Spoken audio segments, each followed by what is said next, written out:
Revenge from Mars. It's got a problem with the general illumination, or not the general illumination, the CPU control. You can see that some of the lights work, but a lot of them don't. Like none of these are working. These ones are working, but like these aren't working. There's a lot that aren't working. So we're gonna investigate that. So I have the playfield lifted. I have this black box lifted up to see the driver board, and we can see that this fuse here is missing. And that LED, what is it, LED 6 is out. And apparently he keeps putting that fuse in and it keeps blowing. So whatever controls that circuit has got a short. I have one of my little circuit breaker things with these little small fuses, these metric fuses.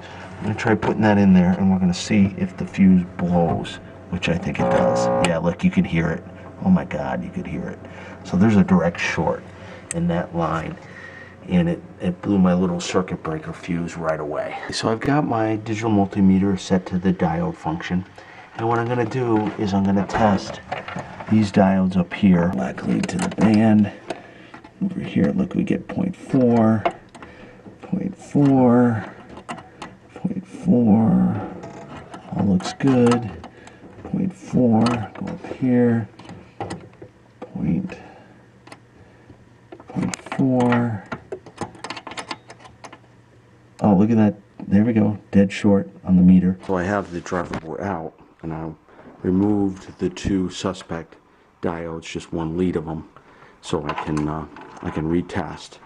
Again, hard to do with the camera, holding the camera, but I will attempt this. This one is still a dead short, but this one, because it was in line with the capacitor, really is not a dead short. This one's fine.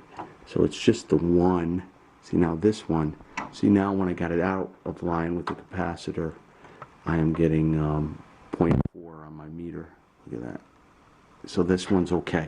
So this one's okay. This one's shorted, and that should solve our problem with this fuse. Here's our offending bad part. Now what's interesting to remember is that this game doesn't really use bridge rectifiers. Instead they use discrete diodes. So essentially a bridge rectifier is four of these diodes together in a single like metal epoxy package. So it's nice that they have them discrete like this. You can just replace the offending diode instead of having to replace the entire bridge rectifier. But that's how they do it. They did this, they used bridge rectifiers on WPC 89, and then when they went to WPC 95 and Pinball 2000, they went to this style of discrete diodes instead of using bridges on the driver board. A new diode is installed on the driver board, and I still don't have the fuse installed, so you can see like these lights are still not working. So what I'm going to do is come down here, and again there's the new diode I put in right back there. I'm going to take my little circuit breaker thing and I'm going to put it in here, and look, that's good. Look, the LED came on with my circuit breaker in place. Now let's go back up here and look at the lights, and look, now his lights are working. Bingo, look at that.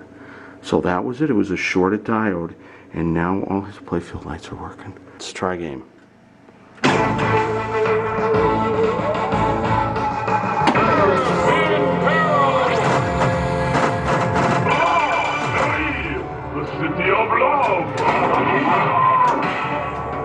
Yeah, not bad. Seems to work well. So there we are, all fixed.